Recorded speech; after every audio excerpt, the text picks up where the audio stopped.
All right, so we're going to go ahead and get started in a minute. I want to let you know I will be popping a link to a copy of the slide deck in the chat. Also, please know that we will be from time to time monitoring the chat.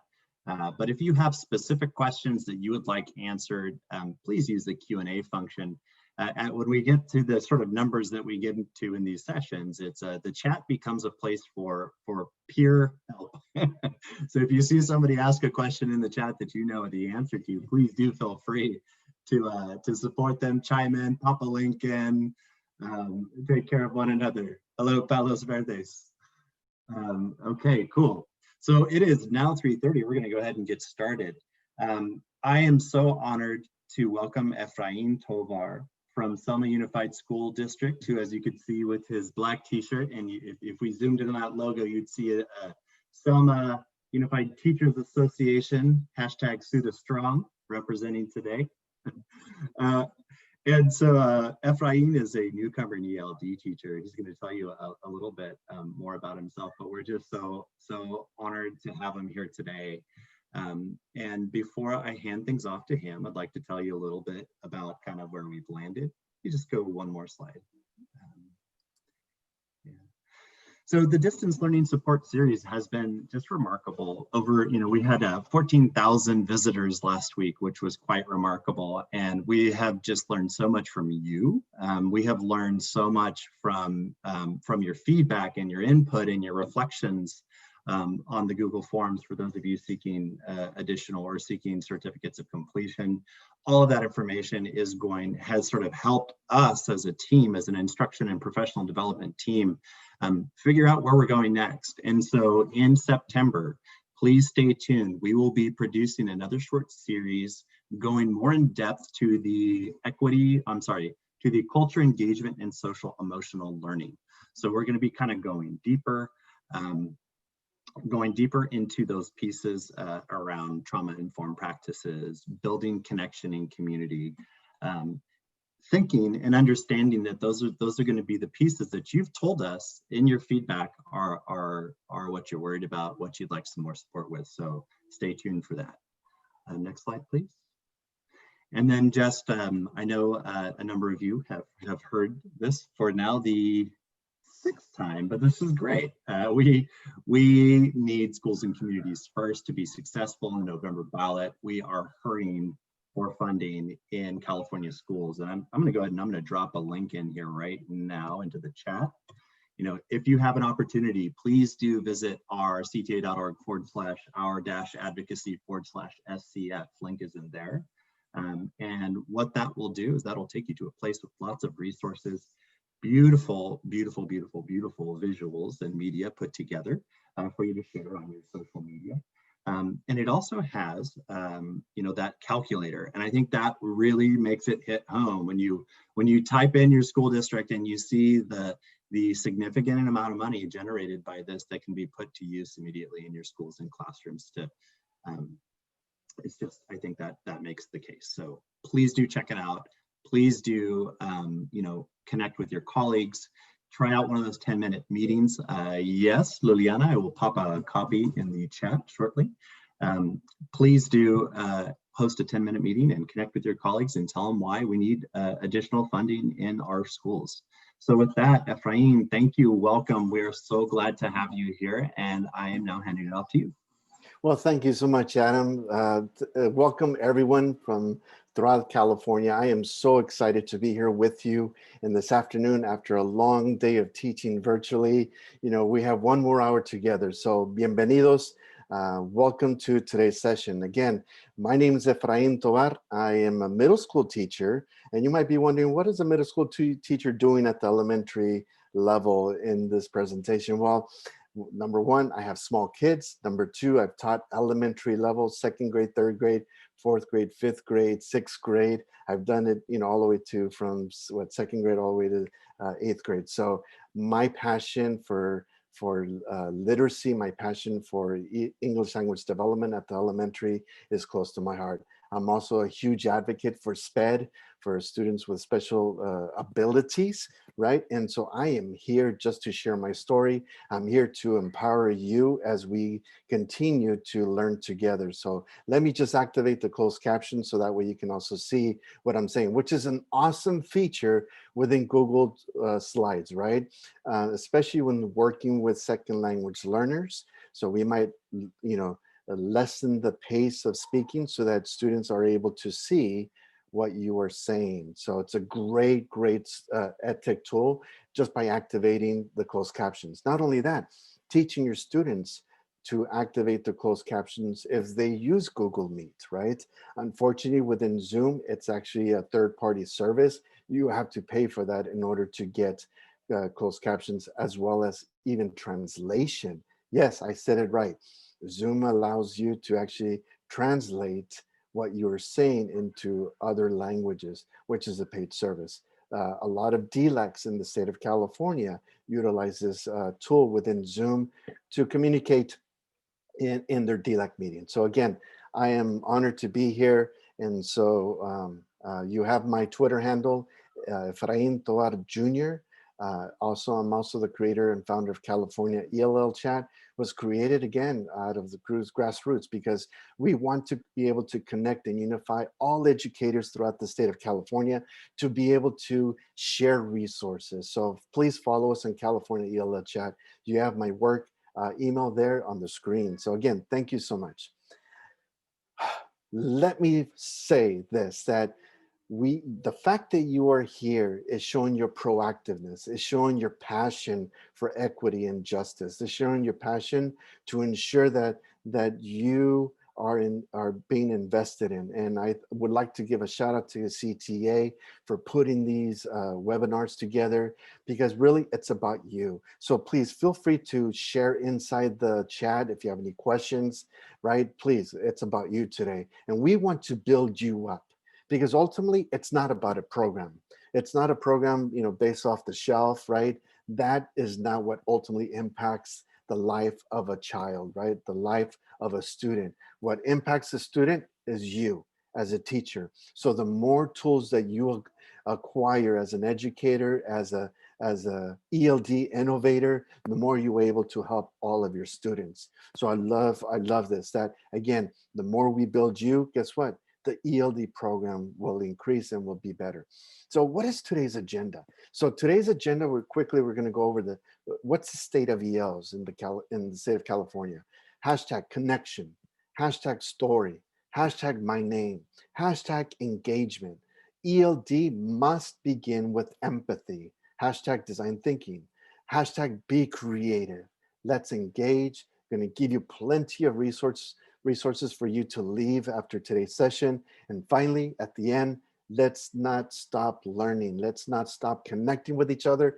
Let's continue to connect with each other via Twitter, right? Via Twitter. So today we know the 4 domains of ELD, of English language development, whether it's integrated ELD or designated ELD, whether you're a kindergarten teacher or a 6th grade teacher, right? At the elementary level. It's really about teaching our kids how to become effective listeners. And even more so in today's world.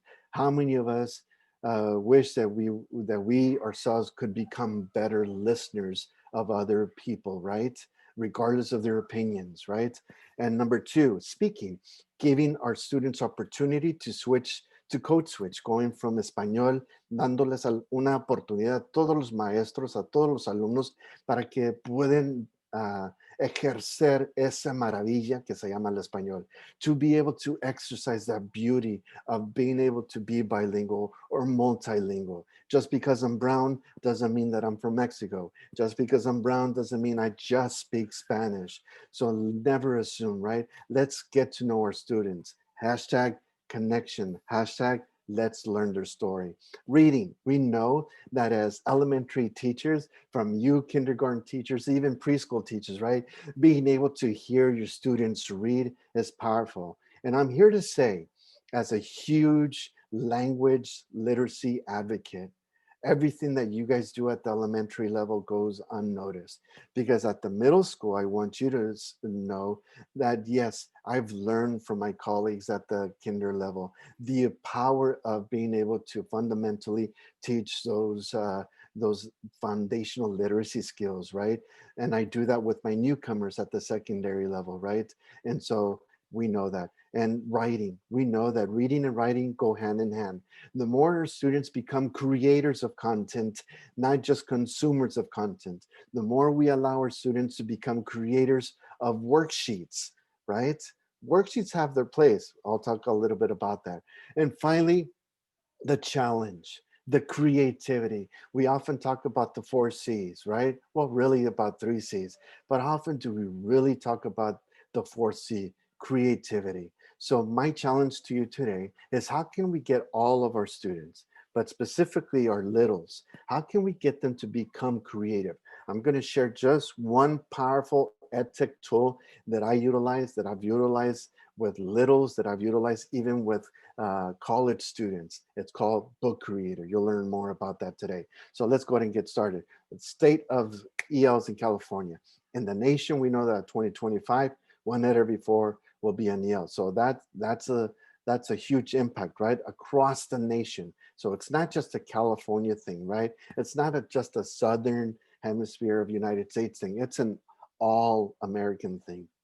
And here in California, almost 4 out of every 4 students are Yale. So more likely, regardless of what county you're from, you are going to have an EL, right? So as an educator, to be able to acquire the necessary edtech tools and the necessary ELD tools to be able to address the diverse linguistic needs of our ELs, right? And so did you know did you know that in the state of California, the fourth most spoken language is Arabic? The fourth most spoken language is Arabic. And did you know that there are 35 varieties of Arabic? So why is this important to know? We know that the majority of our ELs are Spanish speakers, followed by Vietnamese, Mandarin, Arabic, Cantonese, Filipino, and Russian. But it is important for you to know because, when we use technology, especially right now, right? How do we connect with our parents? How do we connect with our ELs? If we use Google Translate, Google Translate is very young, right? In terms of artificial intelligence. It's not that old. It's just a little over a year old, right? But when we use a tool like Google Translate, don't hate on Google Translate. We just, as educators, need to learn a little bit more about the Arabic language, right? Because look at that, 35 varieties of Arabic, right? So really going into every quick little lesson, because more likely you're going to encounter students that speak Arabic. Now, here in Central California, as well in the state of California, not all, but most of our Arabic speaking students are coming from the civil war torn country of Yemen. Yemen, there's a North Yemen and South Yemen because of the civil war, right? But in terms of the academic language of Arabic, right? It's MSA. That is the language that the Quran is written in. Why is that important? It's because it's that high academic language. If you watch the news, it's a high academic language. But when you go down to the little rural communities of an Arabic speaking country, you're going to know they have their own dialect, like Yemeni dialect. And guess what? Within each region, they have sub-dialects like Sani, Tiami, and etc. Right? And then even then, there's even sub-sub dialects. So why is this important? Right? So it's important to know your students. It's important to know their story, to be able to leverage all of the technology that you have virtually, but even asking students a simple question: tell me your story.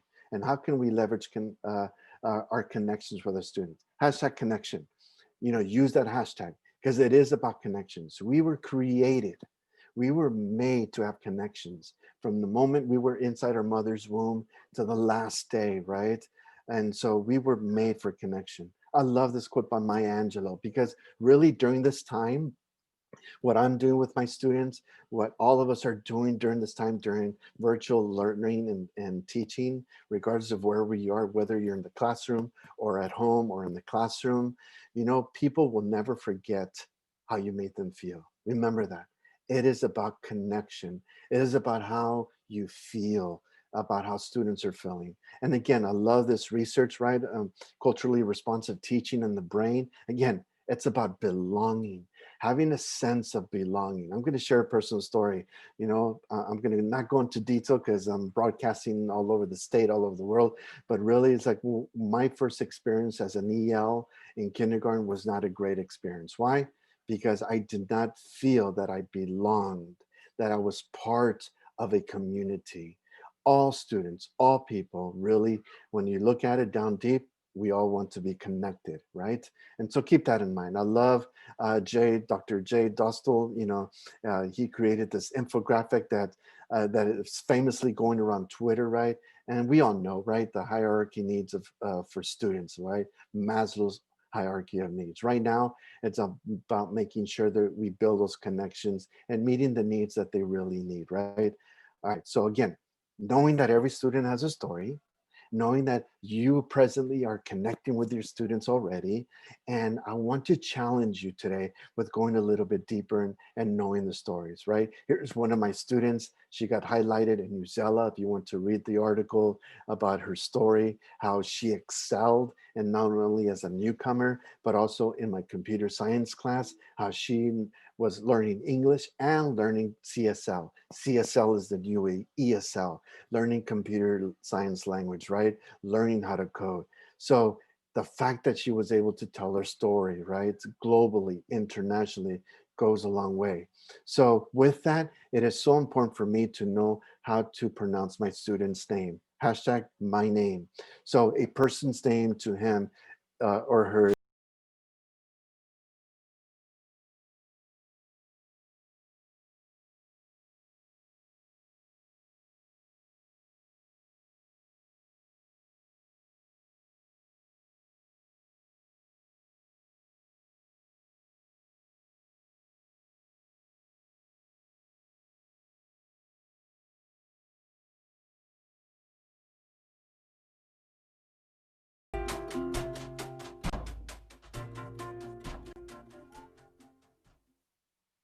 My name when I started kindergarten was Ramon. And by the time I was in the second grade, everybody was calling me Raymond. Out in the playground, in the classroom, Raymond, hey, Raymond, hey, Raymond. And trying to adjust to this, you know what I mean? And if there was a girl named Maria, her name became Mary. And Juanita became Jane. So one day, we got a new student by the name of Facundo Gonzalez. Facundo Gonzalez, man. When he came into school, we noticed they called it an emergency administrative meeting. You could kind of hear him talking through the door. What are we going to do with this guy, man? You know what I mean? How are we going to change his name? And one teacher goes, well, you know what? Why don't we try to shorten the name a little bit? And they go, yeah, well, but how do you spell it? Facundo. They go, why don't we just spell it FAC? And one of the teachers goes, well, that means his name would be Fuck. And the other teachers looked at it, no, that sounds too much like like a dirty word. You can't be saying fuck. Where's your homework? Where's fuck at? You know what I mean?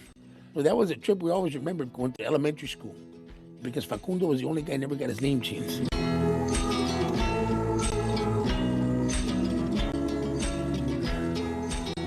Which is so true, right? My name was changed from Ephraim to Ephraim to Ephraim to Buffrin to Afrin, something happens, right?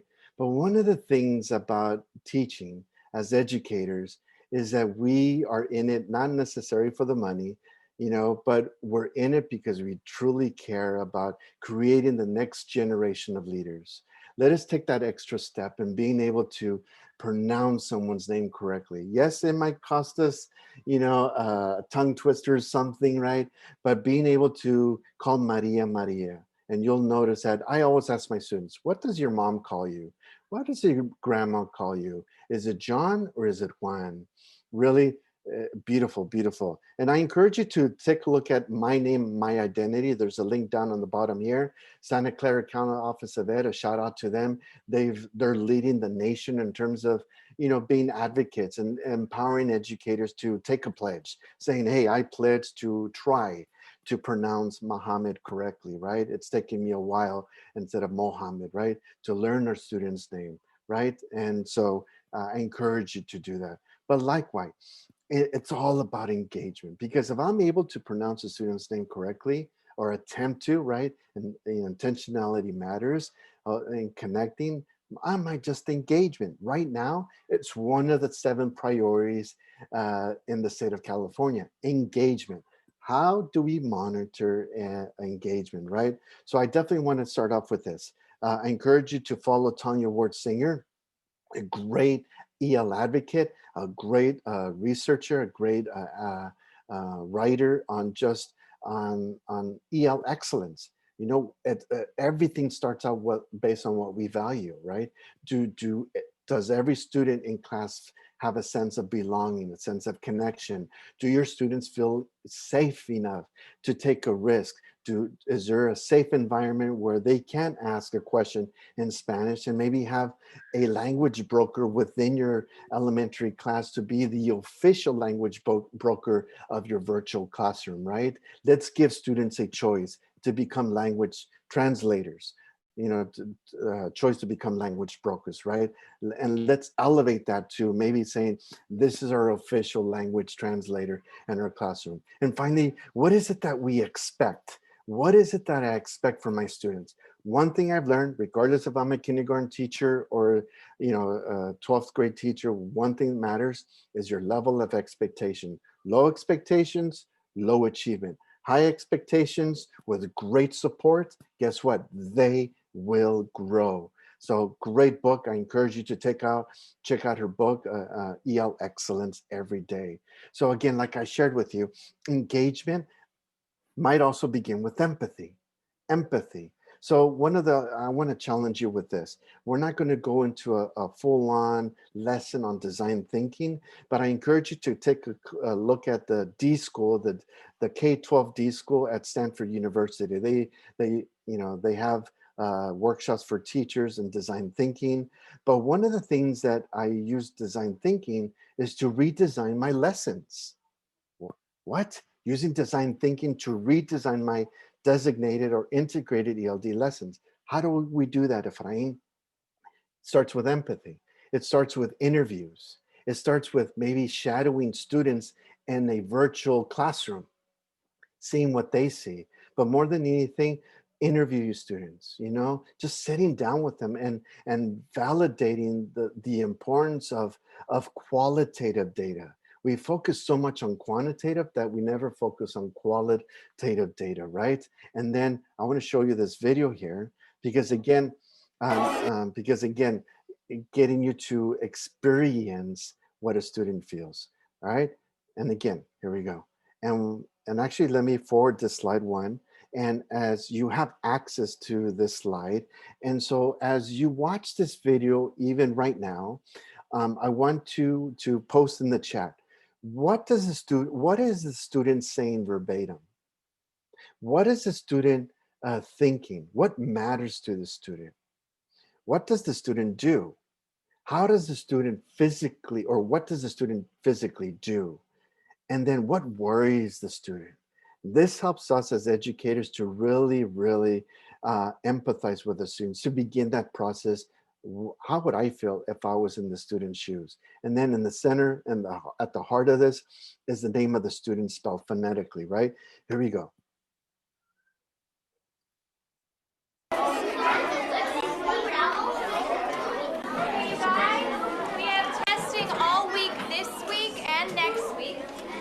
Going to be hard, but that's all right because we're going to try really hard. Isn't that right, Cameron? Yes, Ms. Peters. Okay, great. Everyone listen up. So we're going to want to work on we get ours from the answer and the information in the story, okay? We're going to go ahead and test, factual test, and try this actus test. Oh, test your test. Open up. We're going to page. You go to 3. First on page 3. ¿Qué dijo? ¿A poco va a empezar el examen? No, es una práctica.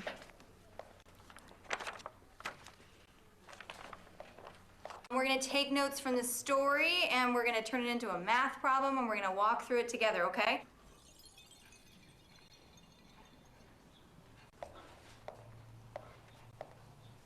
So the boy ran 3 blocks. So everyone write 3 blocks. I didn't even know he was like a stranger. How long did it take him to run 3 blocks? Michelle? 6 minutes. very good. 6 minutes. All right, so then we're going to take 3 blocks and 6 minutes, ¿Por qué el niño right? corre con los bloques? ¿Qué? Sí, ¿por qué el niño corre con los bloques? No, Okay, so the corre 3 questions are going to calles. go on to ask us, how long will it take him to run 20 blocks? What do we do? How many minutes is that per block? 8 minutes. Try and remember to raise your hand if you want to answer, okay? No, it's not 8 minutes. Michelle. 18 minutes? Nope, not 18 minutes. Yes, Enrique? 40? 40, yeah, very good. How'd you get 40? I don't know. You don't know? Well, 40 is the right answer. How did you get it? I forgot. You forgot. Okay. Does anyone know how we get 40?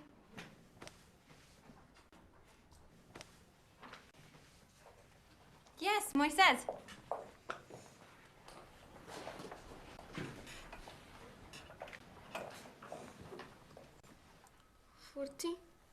Yep, that's right. Very good.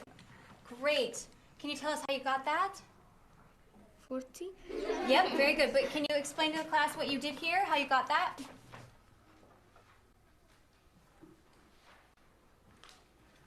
40? Okay, all right, you guys, settle down. That is so dumb. Joe, do you want to lose your recess? No. Okay, then.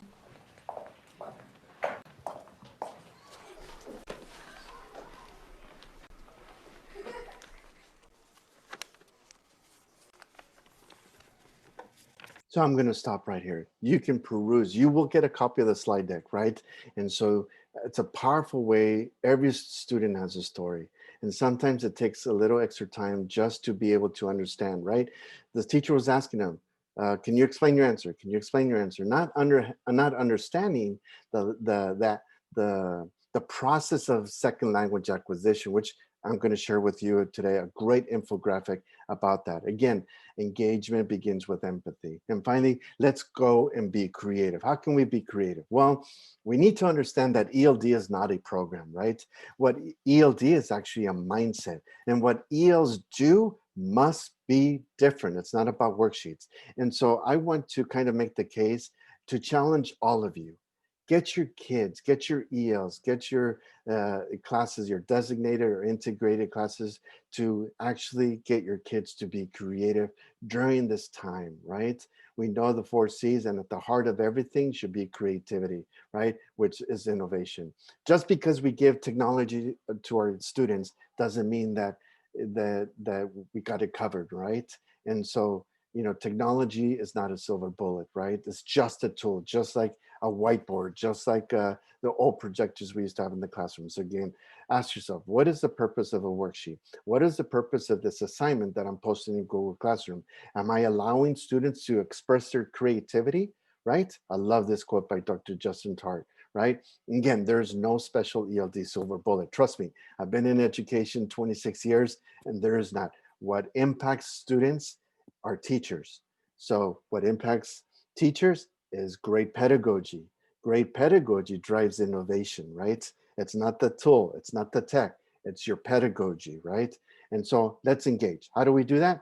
Well, acquiring more tools. So today, I'm going to teach you one tool, and doing asynchronous ELD or synchronous ELD. You will have access to all of these great resources. I want to give a shout out to some of my friends, Allison Kiss, and also Card Blanchard out of Sanger Unified, a great friend of mine.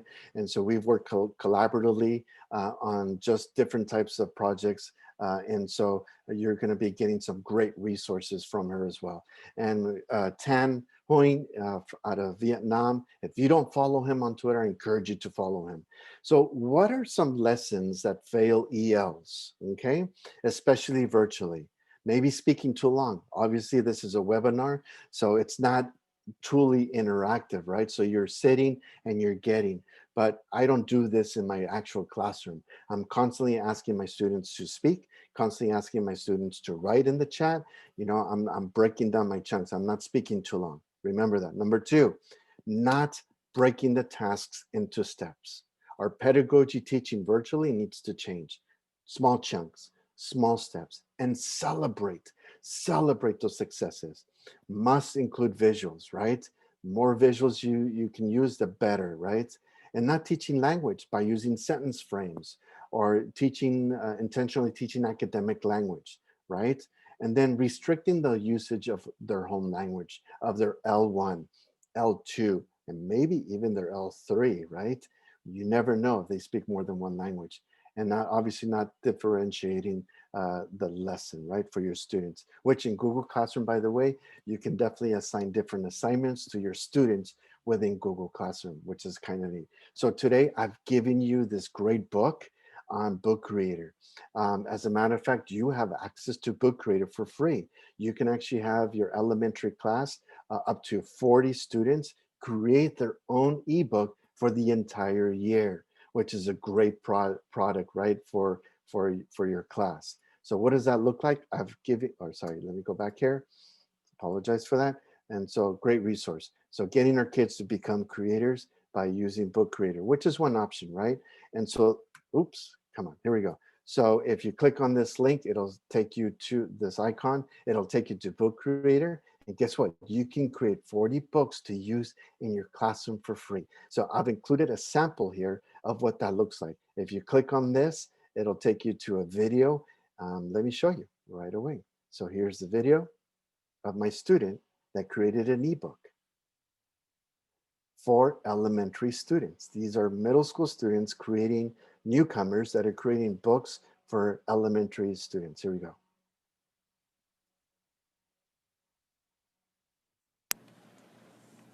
Bull. Sounding out the blend. The planets are round. Los planetas son redondos. Using green screen. The plates are colorful. Los platos son coloridos. The playground is fun. El campo de juegos es divertido. The plug is black and blue. El enchufe es negro y azul.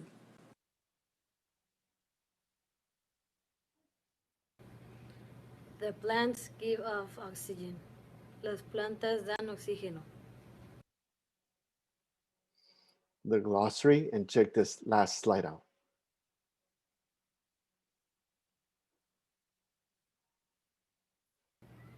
I am from Tijuana, Mexico. Yes, a Book Creator for elementary, second grade students to use as well. Exactly. Even your littles, even your kindergarten, it's so easy to use that even yourself, you can also use, which is a great, great, great tool for you guys. So get them to become creators as you, or have Book Creator be their ebook, their kind of their diary, their virtual learning log throughout this virtual distance learning, right? So I encourage you to do that. Again, all you need is your Gmail. Use Google Chrome, it's free. You can create up to 40 books for your students. Great, great, great product. So kind of looking at the times, 4:03, and now I want to go over some resources. Again, I want to give you these resources so that you can go back, peruse through them in your own time. And again, I'm always on Twitter. Please feel free to reach out to me. If I don't know the answer to your question, guess what? I'm pretty well connected on the Twitterverse and connected with great, great ELD innovators, EdTech experts, etc. So let's go over the tools. So resources, it's all about the tools, right? Right? And so I love this quote by Alvin Toffler.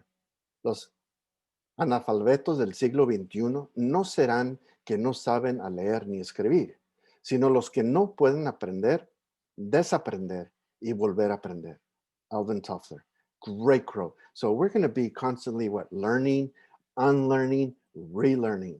Don't feel that you have to get it all perfect, right? Don't feel that you have to arrive.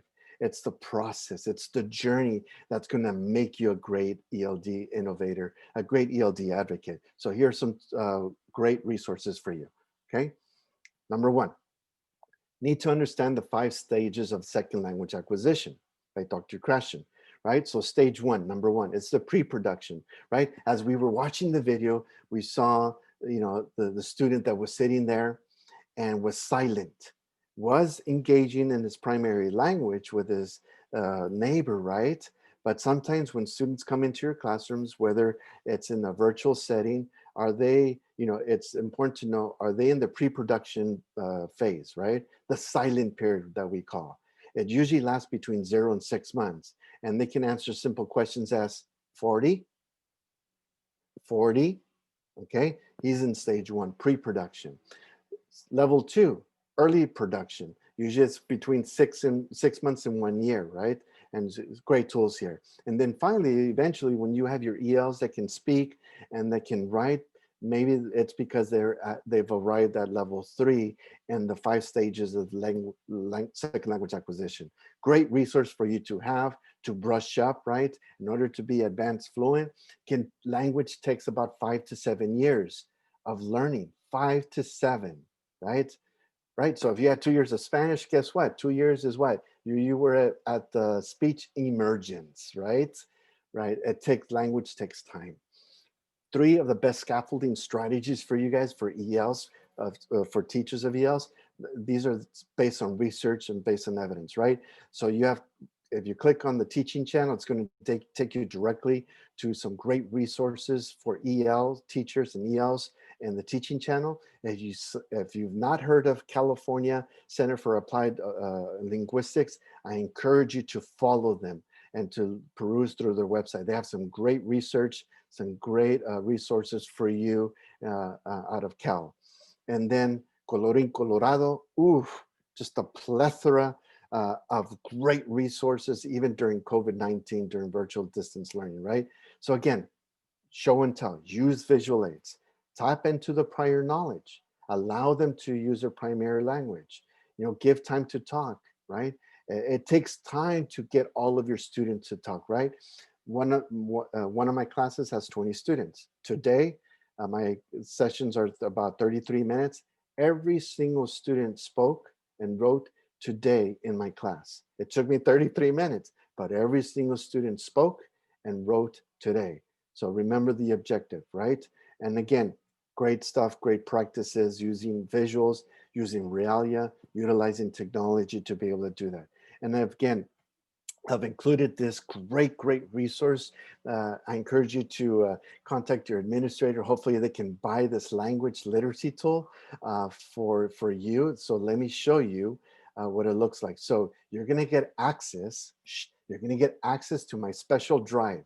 It's called ELL Resources. There's so much more in there. It's gonna take you at least 2 days to peruse through the great information that is here for you. So but in here, it's called the Language Literacy Tool. This is a great tool that's been created and published out of Stanislaus County Office of Ed. And so I'm gonna scroll down to K. Let's say any kindergarten teachers out there? Let me see the chat. Any K teachers out there? Yeah, woo. Yes. So guess what? As a beginning kindergarten teacher, it's like, oh my gosh, Efrain, I don't know where to start. All I know is like, why are there 4 levels in the LPAC, but only 3 levels in the ELD standards? How me to wrap my mind around that? Guess what? I've given you a great resource. Tell your administrator they do have the funds to purchase these materials to help your ELs, right? So guess what? Emerging level. What can they do? They can contribute to conversations and express ideas by asking what? Asking and answering questions, yes, no, WH questions. Who, what, when, where, why. Great, it breaks it down. What are some lesson scaffolds if they're at the emerging level? What levels of support can I do and provide for my teachers at that level, right? If they're at the emerging level. For what? For kindergarten. Great resources for you guys, all right? It's inside my treasure chest. A second thing that I've created, same thing here. I do many things. One of the things that I do is also consult an integration of EdTech and ELD. So I've given you more resources out of the English Learner Group, a local consulting agency here in Fresno, California. Peruse through this document, great resources, great EdTech apps that you might be interested.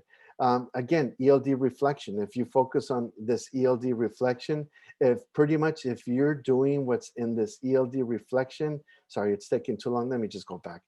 Peruse through that document. You're pretty much doing integrated and designated ELD. Great document to kind of guide you as you plan, as you reflect your integrated or designated ELD lesson. All right, let's continue. This is a choice board that I designed for my secondary students, but guess what? You can actually customize it. Just click on the image. It'll take you to my document that I've created. What a good friend of mine, Teresa Blanchard out of Sanger Unified. Woo-hoo. Any Sanger people in the chat? Show me. If not, oh well, too bad. Okay, so in here, obviously focus on the 4 domains. But like I said, I want to focus on the creativity. So I'm gonna give them a task to create or be intentional about teaching academic vocabulary, which I'm gonna give you a template on how I teach academic vocabulary. So you have that template, and then links here where students can actually click on the link, take them to the Google Classroom, etc., etc. So let's go back to the slide deck. I'm looking at the time. We're good on time. All right, some best things to support teachers of ELs, ELD planning and reflection. That's here. You can click on that. Let me go on.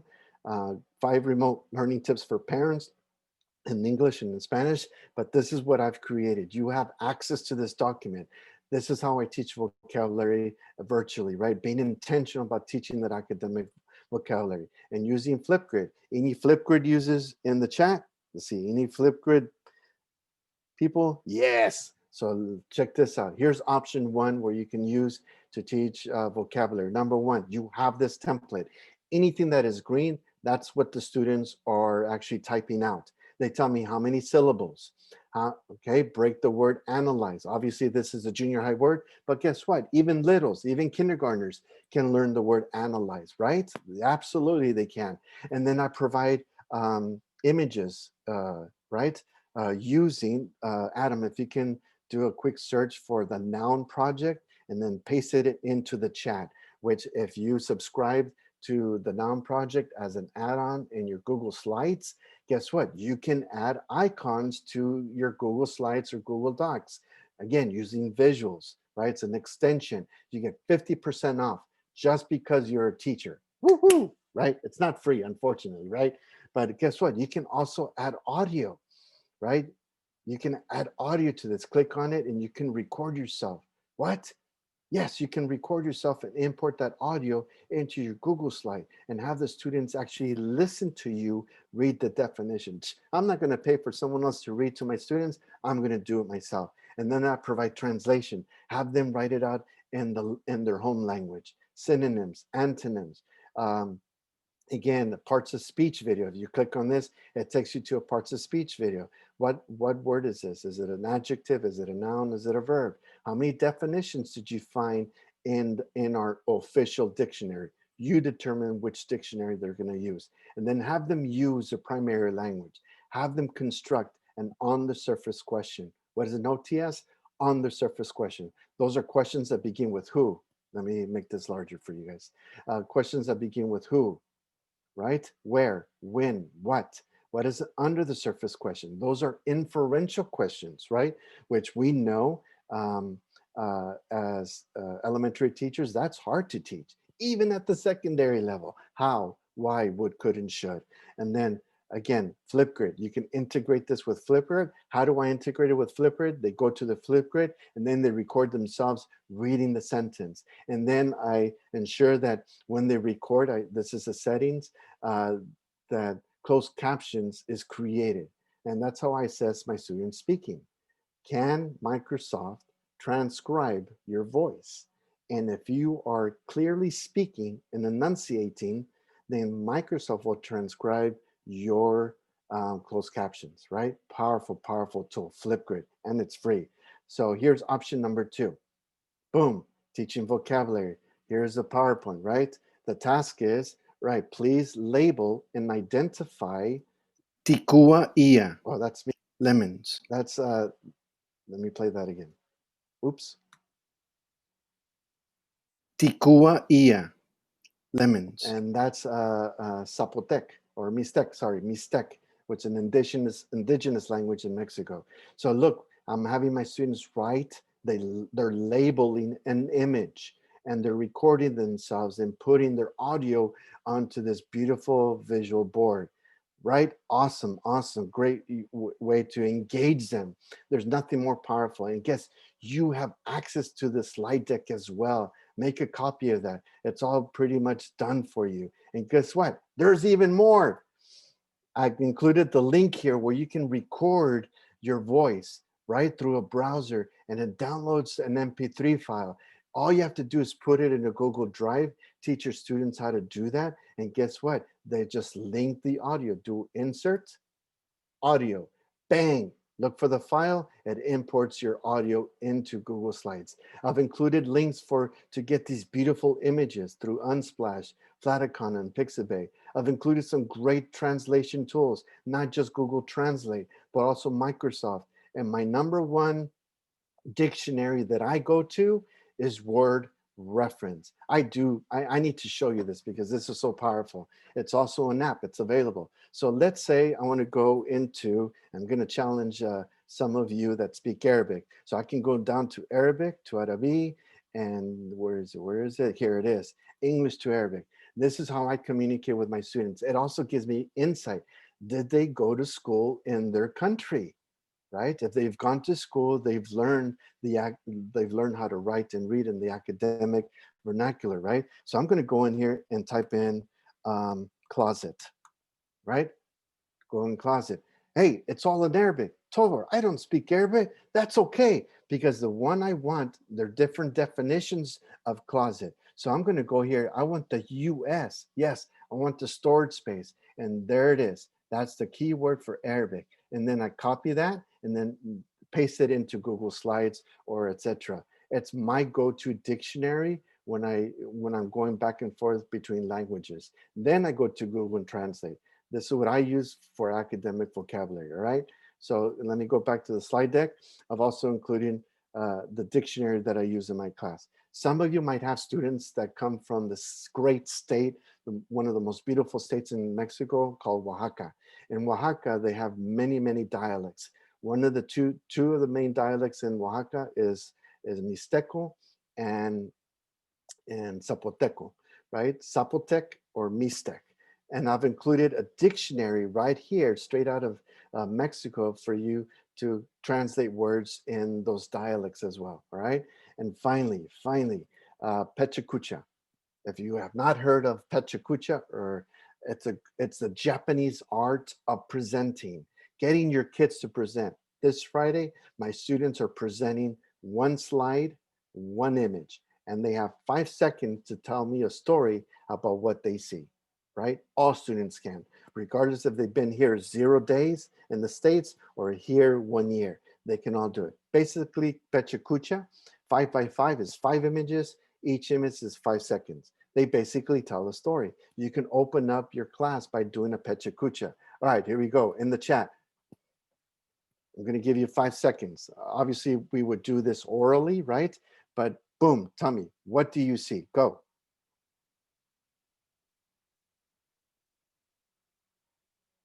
Look at that. You guys are emerging levels right now. You're using one words. Awesome. Some of you are using primary language. That is awesome. Some of you are actually constructing sentences. Whoa, the chat is blowing up. Oh my gosh, you guys are awesome. Woo! Man dumping grapes. Kelly, I want to challenge you. Is it a man or is it a woman? Ooh, I'm going to make you think. Let's do critical thinking, right? Right? Women can do the job of a man, right? That's what I tell my daughters, right? All right, let's go on. Bang, bang. Then I give you some. Me olvida el breakfast, una banana y unos cornflakes. Una cosa me That was a preocupa. mistake. So sorry. Let me unlink that. All right. That's really quick. Actually, I'll show you a little Google hack right now as a Google Innovator and official trainer. But sometimes I provide those key vocabulary words, right? You know, even for some of your students, right? But at first, I just give them the image. Here's a Google hack. How many of you have found some great music, but you want it to play in the background as you're playing your slide? Here's the Google hack. Grab whatever YouTube video you want and just snap it next to your slide deck.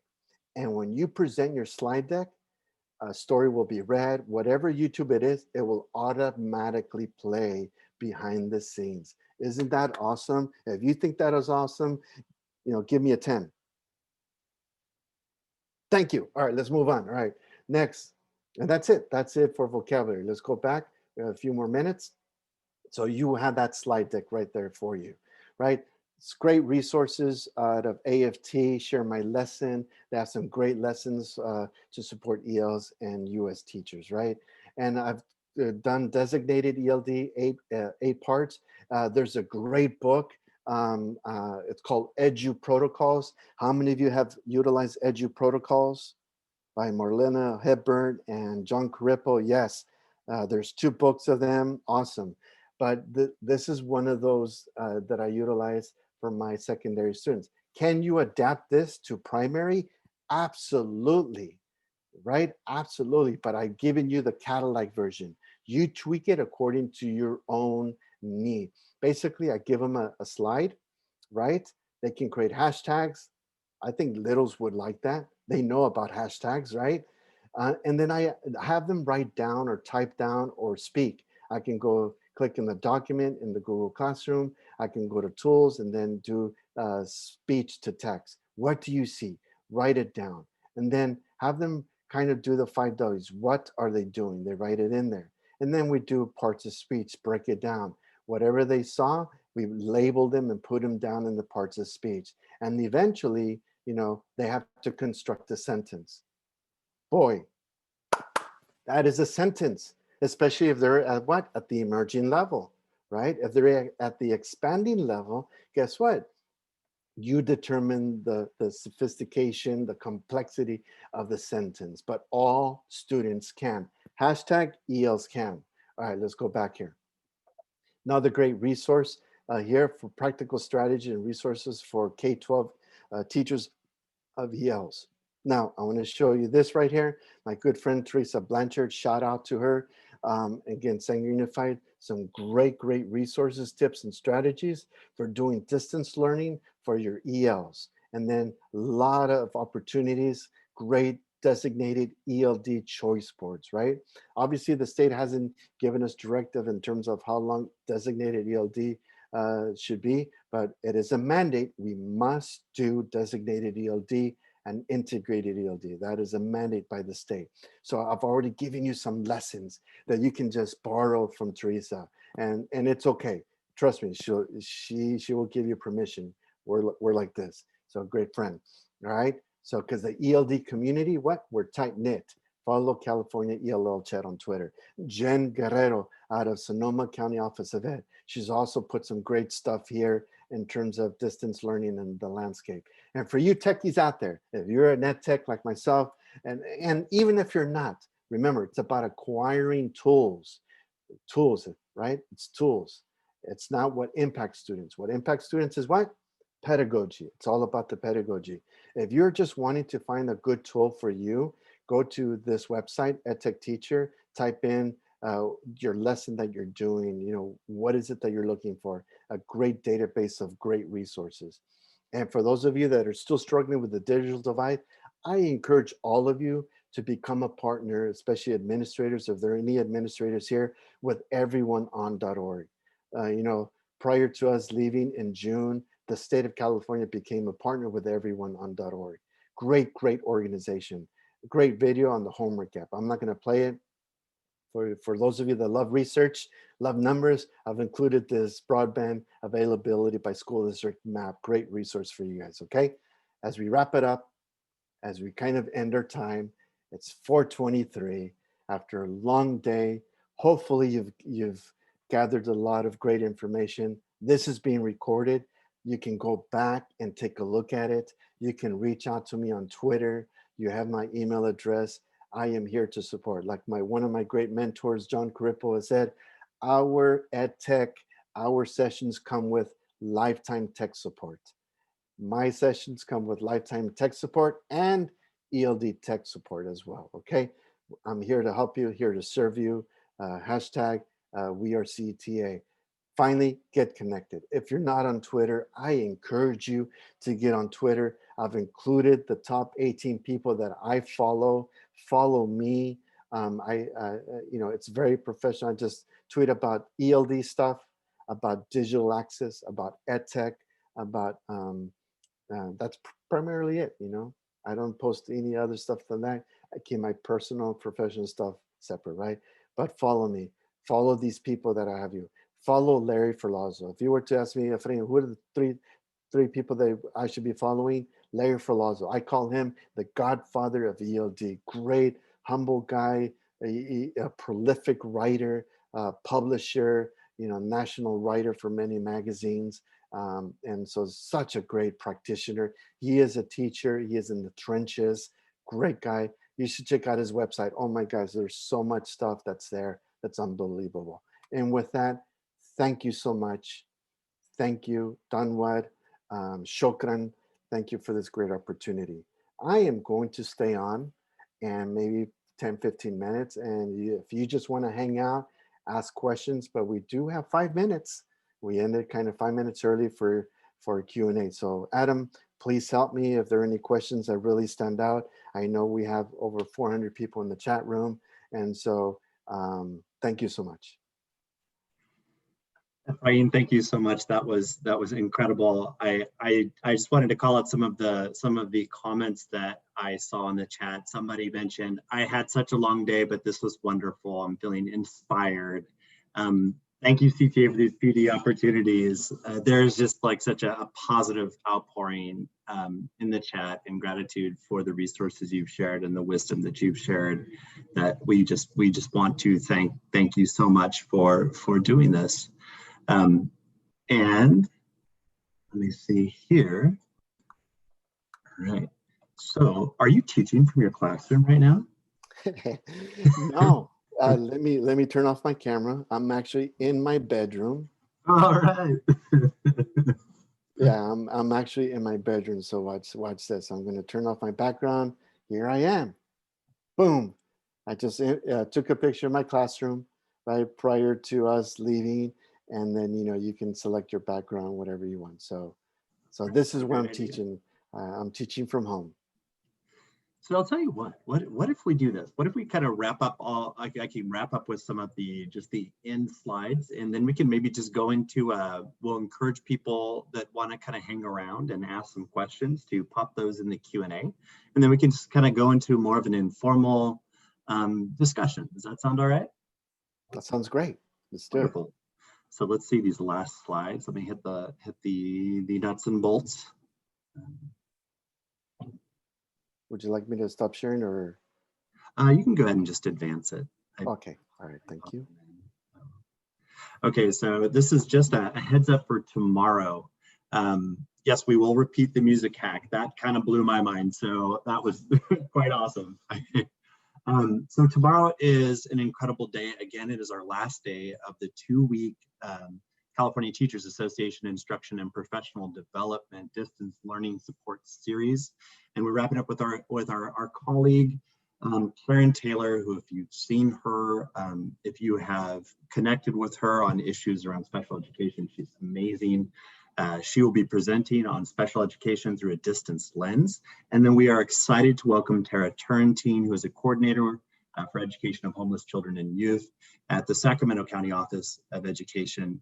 Also incredible, and is going to provide us some insights for how we kind of can become sort of sensitized to, empathetic with, know the signs, start to kind of just put a lens in place where you're seeing the signs and understanding which of your students may be experiencing unstable housing and homelessness. And then what are some strategies, to kind of keep with this theme? What are some things that you can do as an educator? What are some things that you can do as a community of educators? And then what are the things that are just outside of your control and you need to call in a specialist? And she is also going to be sharing the names of your liaisons. So you'll have that contact of the person that you can connect with in support of homeless and unstably housed youth in your district or local education agency. All right, so last slide, and then we will go into an informal question and answer.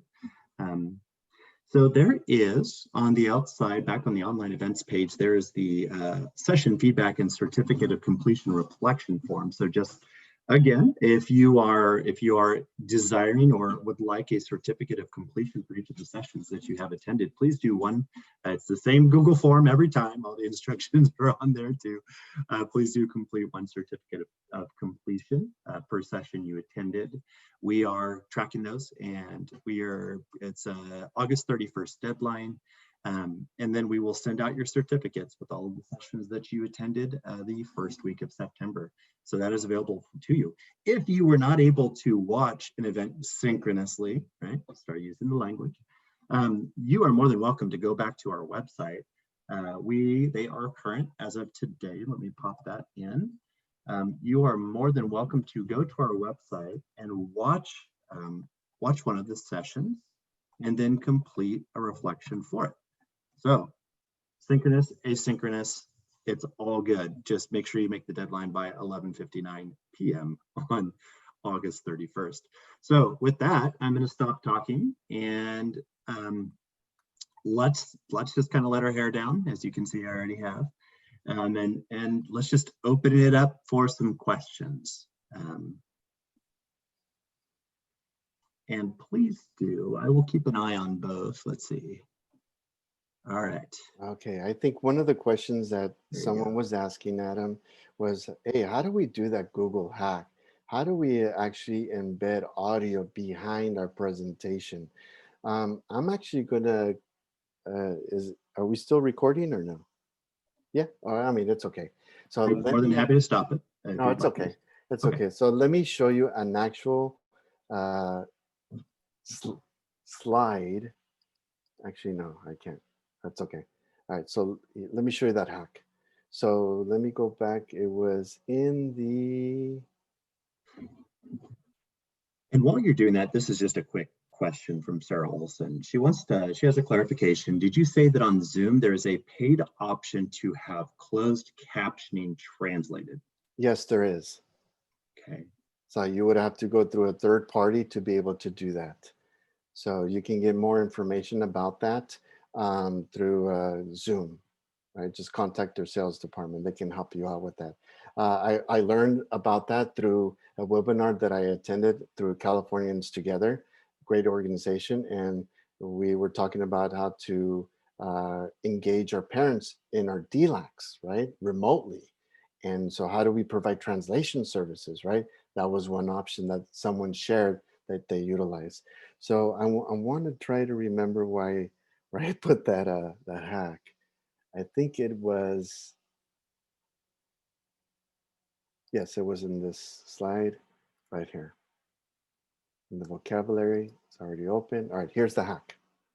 So basically all you have to do is find any YouTube video, right? Insert, you go, I'll do it really basic, right? Insert, I have an hour. I mean, I can stay here with you guys. I'm all done. So I can go to video, and I'm gonna actually demo this step by step. And I'm just gonna type in, let's say, ABC song, right? So here's a song, I'm gonna select it. Always preview your videos. Always, always, you never know, okay? All right, so here's my video. And I'm actually gonna delete this one.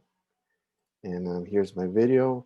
The size doesn't matter, it can be really tiny, because what it's doing is that it's associating this video with the presentation. If I offset it, it's not gonna autoplay. So I'm gonna click here, autoplay, right? So watch what happens when I present this slide.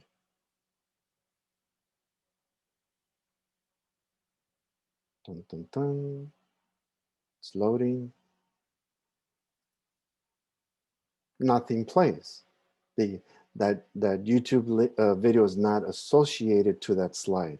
So to associate that video, that song, if you just want the song, but it's an actual video, all you have to do is snap it until it snaps to the presentation.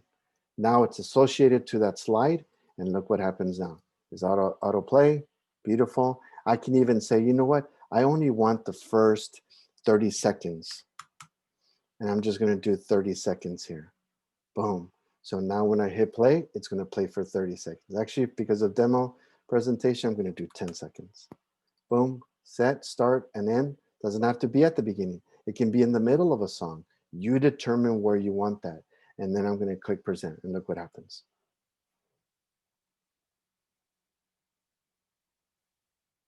ABC Kids TV! Hi everyone, let's learn the alphabet with so many fun ABC songs. Bingo, and guess what? What can you do on this slide? You can actually put the ABCs on this slide. And then you can even scaffold and then take some of the ABCs out, right? Some of the letters out so that it's blank. Think of the possibilities of that, right? So some great, great stuff. So, all right, any other questions?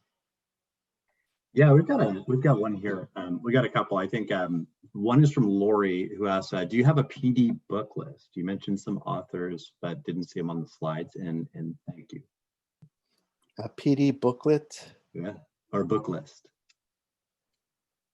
Oh, no, I don't. I don't have a formal PD, list of resources. There are some great books that are out there. If you email me, or if you, especially on Twitter, if you're on Twitter, DM me and I will tag you with persons that have written great books. Larry Ferlazzo is one. Just Google him on Amazon. Larry Ferlazzo, you have his name in the slide deck. He has written great, great books. He is one. Tanya Ward Singer, the resource that I shared about EL Excellence, easy to read, such a great resource. And she's another one. So maybe that's something I can work on next time, having a resource list of books that I would recommend. Thank you for that. Then we have a question from Nina, and Nina's question is, what is your suggestion regarding making connections with parents that do not speak English? Absolutely. Hey, since we have all the time in the world, I don't know, do you, Adam?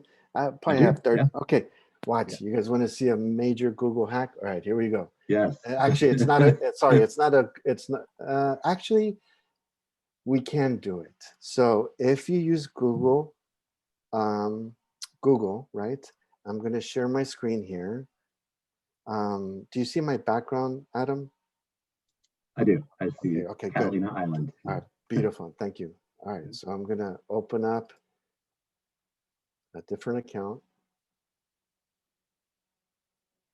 Do you see this window here, Adam? It says. I do. Okay, good. I'm going to go to meet.google.com. I want you guys to check this out. I was telling Adam about this. Here's a Google hack within Meet. Okay, so here's Meet. I'm just going to start a meeting. Call this test with 2 T's. I'm in a meeting with my students and I'm teaching my newcomers to do this. Can you do this with your parents? Absolutely. You can do this from your house and have the system translate for you. Okay, check this out. I'm going to click join now. I am in my Google Meet. I'm going to turn off my camera, activate my closed captions, right? Activate my closed captions. So within Google Meet, look what's happening. Google has come a long way. About 2 months ago, Google activated the AI to be able to include punctuation marks. 4 months ago, it was not doing this. So it's come a long way. But here's the Google hack. Are you ready?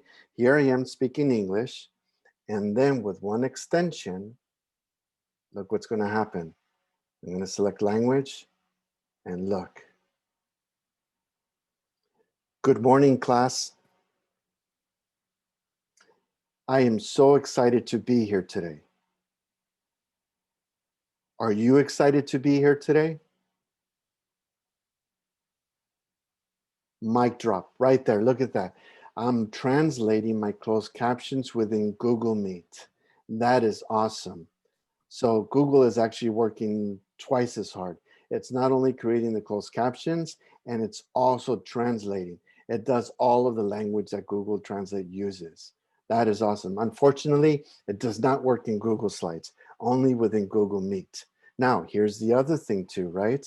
So in terms of working with parents, right, this is one thing.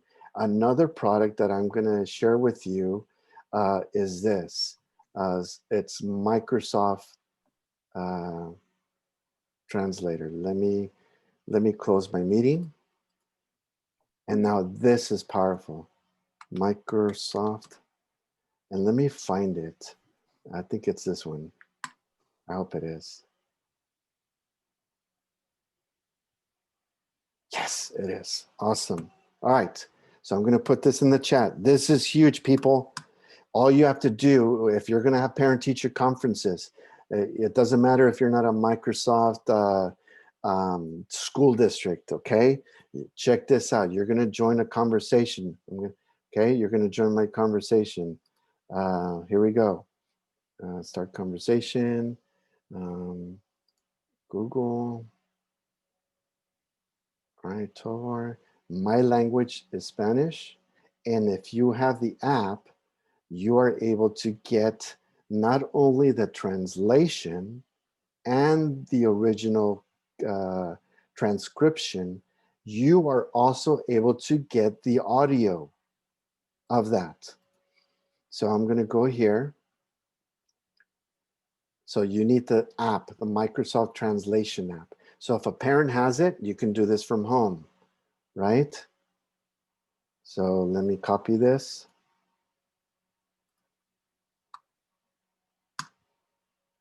If you go to that website, buenos días. Es un privilegio de estar aquí con ustedes en este momento. So what I can do, they can scan the QR code. They can go to this website, register as a participant, and then you select your language, whatever language you speak. If it's Arabic, if it's Punjabi, which they just launched, it is awesome. And then they get the transcription in their phone, and they also get the audio version. Because again, for littles, for some adults that cannot read in their primary language, at least the system will read it back to them in their own language. That is huge. That is huge. So I'm not gonna, I can do a whole hour lesson on just Microsoft Translator, right? You can even do it within Google, within PowerPoint, and then use Google Meet to do that. Oh, okay, so great conversation. All right, anyway, just look up Google Translate by Microsoft, the app, Microsoft Translate within PowerPoint, and you'll get a lot of information. I just wanted to show you what you can do when you don't speak their language, right? So great, great product. All right, I'll stop here. Leave site, yes. What about this question's from Christina, and she said, what are some top 3 or what are some resources you'd recommend for a kindergarten teacher? What are your favorite resources? Okay, so my favorite resource for kindergartens, right, is number 1. They're all about emotional connectedness, right? Number 2, if they're an EL, learn their story. Just taking time, interview them, right? And so you can do it by even using either a language broker within your classroom, right? I always like to give my students, whether they're kindergartner or 4th grader, give them a choice to be a language broker. Have them choose to do that. And then celebrate that. Celebrate that the fact that they've chosen to translate for you, right? And then make those connections with their student, visually looking at them. I wish teachers would actually learn how to work with the translator. I wish translators actually learned how to translate effectively, right? And so when you're translating, and when I'm translating for a teacher, I'm actually looking at the person, right?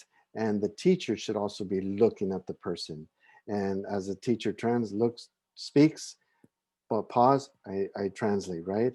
And so that's one thing. Obviously, have a language broker. Number 2, try to provide resources in their own primary language, right? What we are doing in our school district, we actually creating packets. Over the summer, we actually mail books directly to their homes, right? In their primary language and in English. So anything that you can validate all of those things too, right? Virtually, obviously it's different, right? This is all new to us. So luckily, Susan Stewart, who did a presentation for littles. She is a great person, a great innovator that can definitely be a great resource. So I would focus on establishing, again, connection with the student, saying the student's name correctly, providing great resources for them, and then just being patient with them, understanding the 5 stages of language acquisition, but don't let them be in the silent period. On the very first day of my classroom, I'm getting them to speak, right? Even if it's yes, no. Those are simple words that you can learn in any language. Yes, no, okay? Do you want to eat, right? Using sign language, using TPR, total physical response. You know, do you want to eat? Do you want to drink, right? Do you want a cookie? You know, I care about you. So all of those things, ASL also helps in bridging the language when it's nonverbal. I hope that helps. Absolutely. And so this question's coming up a lot. I think people were following when you went into Google Meet, like we're kind of tracking that, and then you turned on the closed captions. That next step, and this is all free, that's another question there, the Google Meet. It's not a freemium type of thing. It's just the native functionality of the platform. So you're in Google Meet, you turn on the closed captions. What switch did you flip to have it translate? So you have to install the Google Translation extension and then go into options within the extension and have it automatically activate whatever website you're on. The extension translates web pages, right? Translates web pages. Google Slides is not a web page, it's an application. That's why it doesn't work in Google Slides. But Meet is an actually web page, right? And so you just activate the Google Translate, select the language that you want, and everything that's in that web page will automatically be translated. So again, it's a Google Chrome extension, the official Google Chrome translation extension. Let me go ahead and, since I'm here, it's like rather than just talking about it, let me actually send you the link to the Google Chrome translation. Here's a question from Jennifer Collins. Welcome back, Jennifer. She wants to know, what did you use to add your voice to the slide when you were reading to them? Which website was that? Yeah, absolutely. Let's do it. I'll give you a demo. So I'm going into the chat. For those of you that want to install the extension to your Chrome browser, there it is. Okay, so let me go to that slide, which is this one, the vocabulary slide. I'm going to go to this slide here. And the question is, again, hey, how did you add your voice into Google Slides? How can I teach my kids how to do that, right? Well, 2 things. Number one, your IT department needs to make sure that this URL is actually available, meaning accessible, and that it's not being blocked through your firewall. So here's the link to the website. It's there, very easy to use. So check this out. Here we go. Just click record. Allow. Well, good afternoon, everyone. My name is Mr. Tovar. I am so excited to be here today. Today, I'm going to read you a story, one of my favorite stories by Max Lucado. The title of the book is You Are Special. So I can even trim my audio all through my browser. Hey, I messed up there, so I'm going to cut it right there. So, and then guess what? Save, boom. I process it, and then look what happens. That easy. I don't need special, like, stuff to do that. It downloaded here. And so let me put my file on my desktop. It's there. And then what I have to do, and this is very, very important. This only works if the file is in Google Drive. Let me say that again. It only works if the file is in Google Drive. So I'm going to create a new folder. Why am I creating a new folder? Because the file needs to be there. Again, right? I'm going to create a new folder called audio, CTA. create it, and it's there. Here's my folder. And then what I'm going to do is I'm going to find my file, my recording. I'm going to rename it just to keep it simple, right? I don't like the default name. And I'm just going to name it Tovar, whatever you want. Keep it organized, right? So there's my file. That easy. It downloaded, it uploaded, there's my file.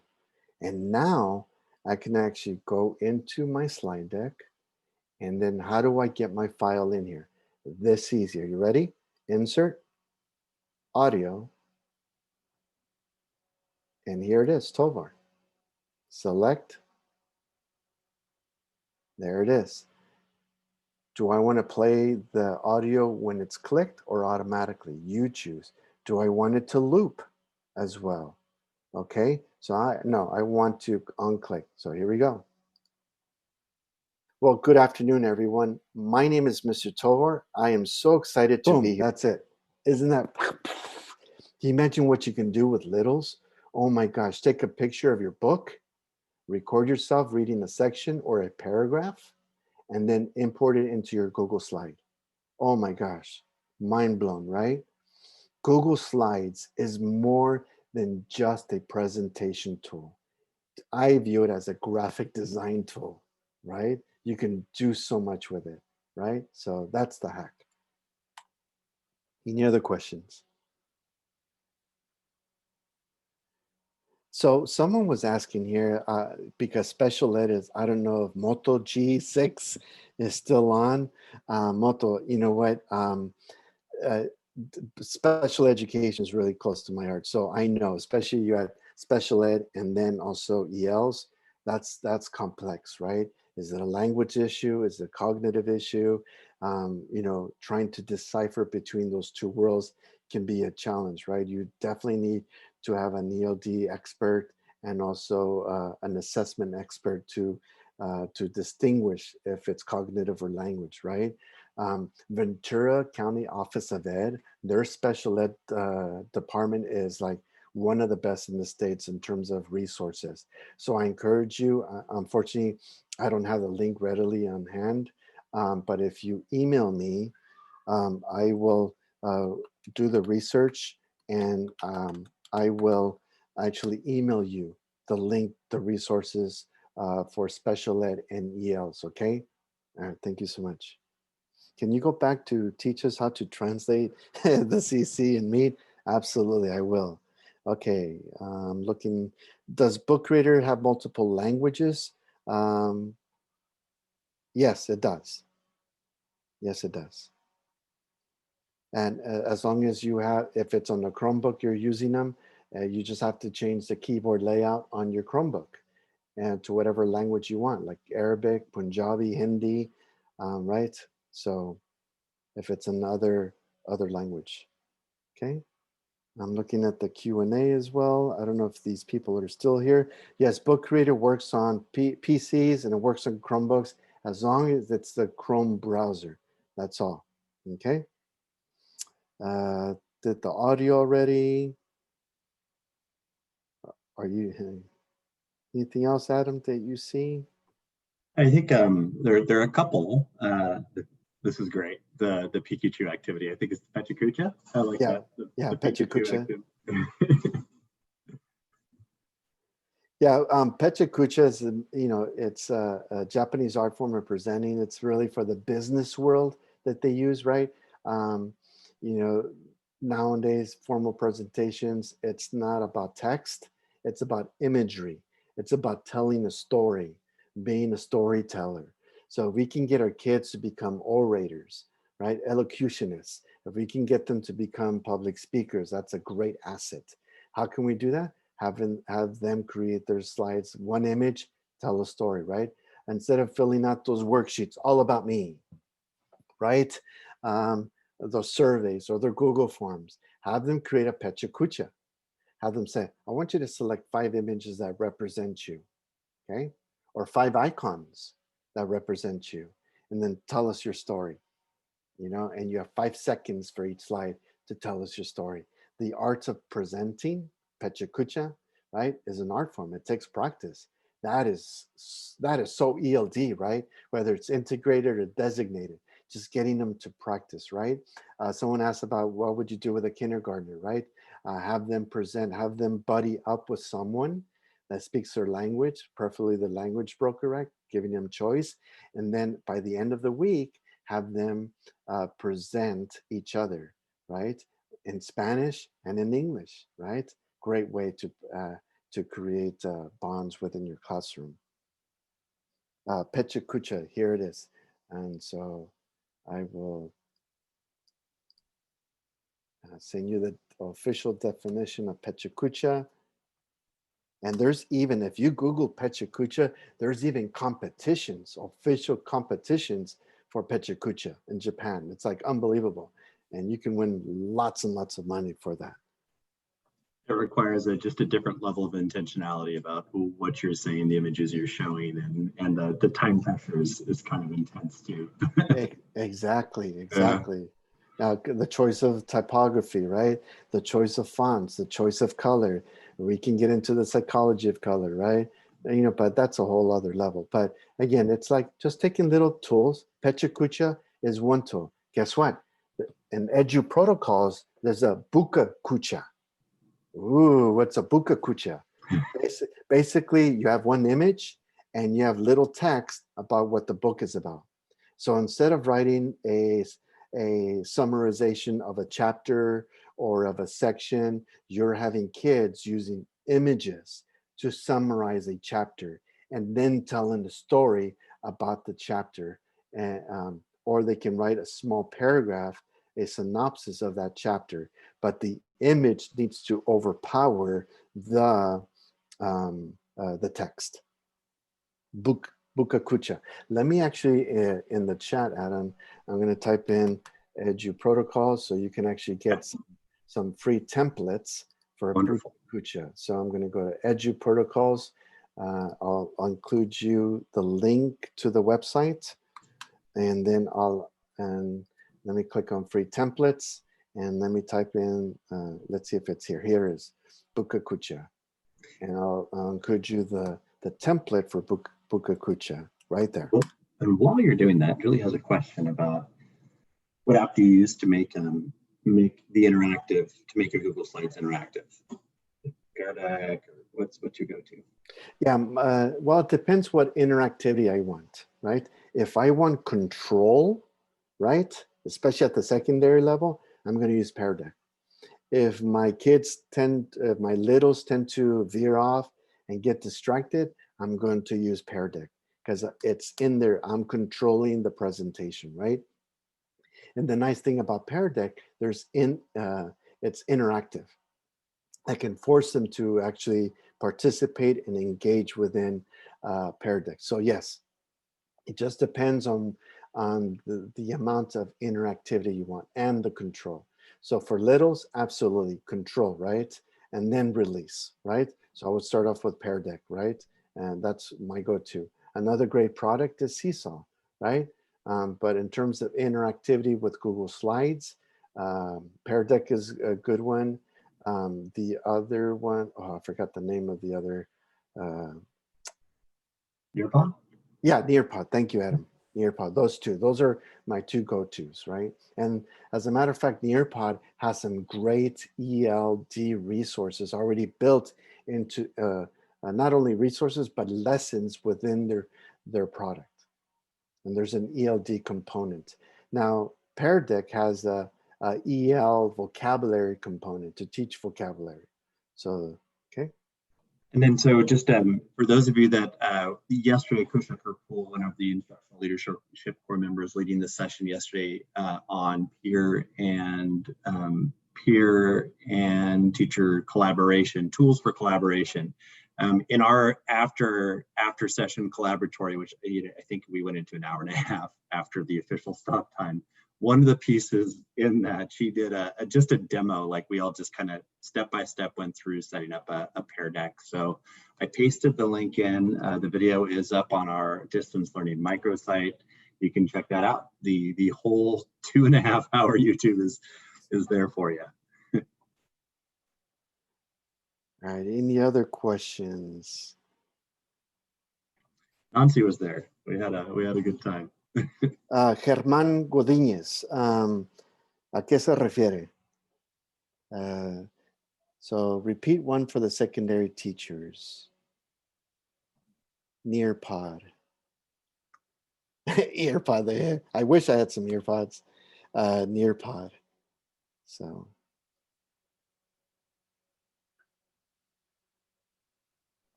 And then the vocabulary lesson that you shared, that was Yeah, Rita, look at, I love Rita's comment.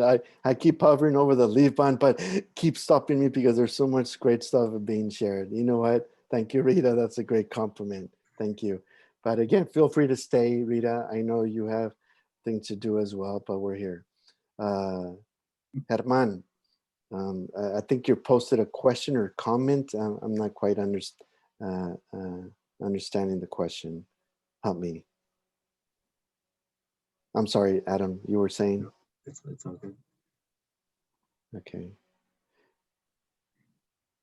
Can you post the link to the distance learning site? Is that from my friend Teresa Blanchard? I think so, right? So it's actually Sanger Learns. Let me copy this for you, sangerlearns.com. Great resources there. Oops, wrong one. Let me undo this. Copy link. There's the link, Sanger Learns. Okay. So from Kim, Kim was wondering, the vocabulary lesson that you shared, that's hyperlinked into your slide deck, right? Yes. Okay. It's linked in there. So you have 4 options that I included here for vocabulary, 4 ways of teaching vocabulary, right? I love the Pecha Kucha. Kids love it. At the beginning, they don't like it, but at the end, oh my gosh, it's such a great way. It builds confidence, especially in littles, for them to become orators, right? It's a great, great, powerful skill. And if they can do it with your language broker and practicing translation instantaneously, it's even better, right? Oh, it's so, so powerful. So you have 4 options. It's built in there. It's in the slide deck here when you get to this one right here.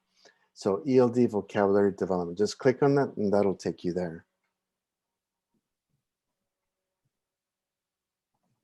Okay, Germán, thank you. You mentioned one for the elementary and you mentioned a different one for secondary. I missed that secondary one.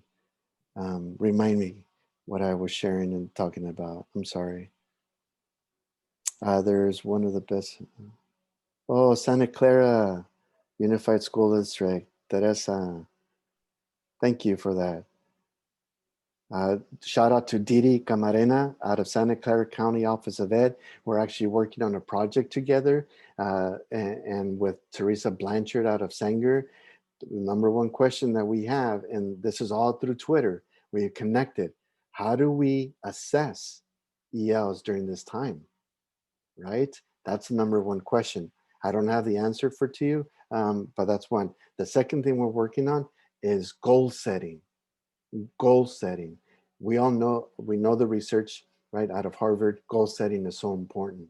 So how do we get kids to set goals for themselves, right? Especially ELs. You know what? Because how many do we have in here? How many people do we have in here, Adam? I can't tell. I have a. Can I exercise the host prerogative and ask a question? Do it. All right. I'm curious about in the age of distance learning, right? How do English language development teachers enlist the support of colleagues to support really good, rich, integrated ELD? That is a challenge, right? Integrated ELD. It's this is just my opinion. I think elementary teachers almost already do it. It just needs to be polished, needs to be just refined. At the secondary level, it's a lot harder because we might have the mindset that we're not language teachers, we're content teachers, right? So one is just understanding of language acquisition. So how does a mathematician speak, right? Using that precise academic vocabulary, paying attention and teaching them how to use that vocabulary when they're presenting, when they're sharing out, and using that content vocabulary. So again, it's just about understanding what does language development look like? What does it look like in speaking, listening, right? Reading and writing, it's pretty given, right? But what does it really look like when we speak and write? So now that's something that we were doing on Monday. We were talking about anti-racism and culturally relevant pedagogy. And one of the ideas that we were discussing was doing an audit. And I always think of that when it comes to when you are serving English learners and you are an ELD teacher, as soon as you have one English learner in your classroom, I've always sort of wondered about doing an audit of curriculum of your lessons for the different domains. We tend to, and part of it is because we've been, compelled to focus so much on reading and writing at the, I would say, detriment of the listening, right? The actual active intentional listening and the rich structured speaking activities that, you have listening as a fabulous gateway to reading, and you have speaking as an essential bridge to writing. It might be a good, I don't know, what do you think about that idea of auditing your modalities in your curriculum? Yeah, there is actually some research that I've looked into in terms of auditing, right? Certain things, auditing speaking. How do you do that, right? So great question, great comment, yes. And so if I find that article, Adam, I'll tweet it out to you or send it to you. But for how many people? We have 116 left. Those of you that have stayed, you're going to get a special treat. You're going to get more free stuff right now, right? So if you stayed on, you're going to have access to this document. So I want to reward you, because if you're here, that means, woo, I guess you love it. All right, so let me share this document. This is not an official document, and I do want to stipulate this. It's not an official document from Selma Unified School District. I created this, and so this document is 15 pages long. I created it for myself, because one of the things I learned is, like, in terms of learning our EL story, I need to be able to individualize learning. Ouch, right? That's hard. That's hard work. So I'm going to share this document with you. Please feel free to make a copy. I just want you to see where I'm coming from, right? Every newcomer, every EL, in theory, they could decide to write it in their primary language. Everything that you see here in tags is automated. That means it gets dumped in here via Google Form, via Google Sheets. That's a whole other workshop in itself. But what I'm talking about is this plan. It's called the IELLP. It's an individualized English language learner plan, right? It's really getting to know our students, right? Are they gifted? Do they have special needs? Are they migrant? A lot of great information in here. LPAC report, all of this can be automatically imported. What are your language goals for the students? What are their language goals, right? Sanger Unified does some great stuff about, language goals. And this is what we're flushing out. Teresa Blanchard and Didi Camarena out of Santa Clara County Office of Ed. How do we create goals, right, for our ELs? This document, again, some great stuff. I'm going to copy the URL and I'm going to paste it into the chat for all 115 that are here. There's one more thing I'm going to give you guys. Okay, actually two more. Oops, let me back up. And can you please click on the link and see if you guys have access to that document? That works for me. Good. All right. And are you able to make a copy? I am. Okay, good. All right, so the next document I'm going to give you guys is a goal setting sheet that I've created for my ELs. I'm going to give you my version, or I'm going to give you my goal sheet, but I'm also going to send you Sanger Unifieds. And so Teresa and I, we kind of worked on this collaboratively via distance. So I have not done the LPAC score sheet from K through 5. I've only done middle school because I'm at the middle school. but you can definitely use mine and make a copy of it, and then just add the different scale score ranges for your students. So I'm going to give you this in the chat as well. Okay, this is for 6th grade, 7th, and 8th grade, right? And then students have to fill out the bottom form. This is for students. This is not for me. Intentionality matters. Do they know the rules of the game? Do they know exactly what they need to get in order to move on to the next level? So you have that copy, okay? I'm gonna give you Teresa's version. I like how she did it. It's a lot more simple, and she actually included um, uh, uh, kinder, so primary. So let me look it up here. And I'll find it here. Here it is. Rachel says that it looks like it's view only and cannot make a copy. Which document are you talking about, Rachel? Is that the goal sheet?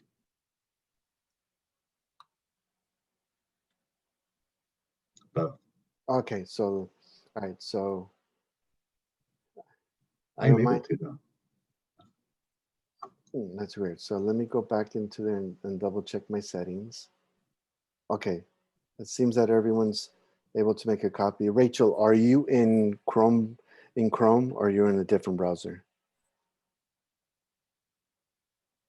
Are you logged into Chrome?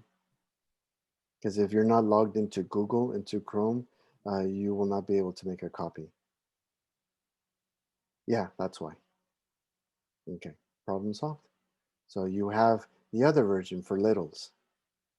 Okay, so it gives you a good starting point. And I think that's enough resources for today, Adam. There's a lot more. I just don't want to overwhelm you, but I thought these 2 documents are important: goal setting, LPAC goal setting, and also that individualized English learner language plan. It's a start. Not many school districts have them. That's taking ELD to a whole other level systematically, right? And so that's, again, I do have to stipulate, this is not an official document with Selma Unified. This is something that came from me, from my own classroom, because I want to know my students' data story. Every EL, every student has a data story, right? It doesn't predict their future. It only predicts their past, right? What they've done. And with that, I think I need a break. So There's one of my mentors had a saying about data that I think, just hearing you speak, that resonates with me. He used to say that the data may be true, but it's not the truth, right? And I think that, especially in school systems, that summative quantitative data determining so much about us as teachers and students. And I just really, really appreciate your call to connect with human beings, to build the connection and get to know people. And we're just grateful. I mean, just the outpouring of gratitude in this chat and the engagement level. I just, on behalf of everybody, Ephraim, thank you so much. And we hope that we are able to, please, if you're filling out a feedback form or your reflection form, please do tell us what more you'd like to learn about. And we hope to have you back sometime soon for another masterclass in supporting English learners in California. thank you. And final words to you guys. I know it was a lot of information. The fact that, what time is it? It's 5:12. And, after a long day of teaching, like myself, right? It was exhausting today, but nothing invigorates me more than empowering my colleagues, empowering other educators here in the state of California. Thank you so much for the 100 participants that still stayed on for 45 minutes. I am here to support you. We are here to help each other. #BetterTogether. And so again, follow us in California ELL Chat. Follow me on Twitter. Let's connect. Let's continue the learning together. And please enjoy the resources. Whether you give me credit or not, I don't care.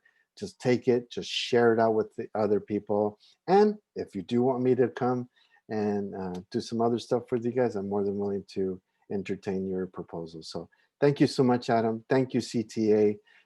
Thank you, my district. Thank you, all of you, for being here, for learning with me as well. Everything that I've learned has been because of my passion of learning, but more than importantly, of networking, of learning from other great educators like yourselves, like to Terry, to Rosa, Kim, Monica, Emily, Kenneth. Thank you so much, Mr. Fong, for staying here this late. Thank you, Louise, Rozansky, right? I love to pronounce names correctly because our names are tied to identity. And with that, thank you so much. Have a wonderful evening. Thank you, Adam. We'll see you around. Bye-bye.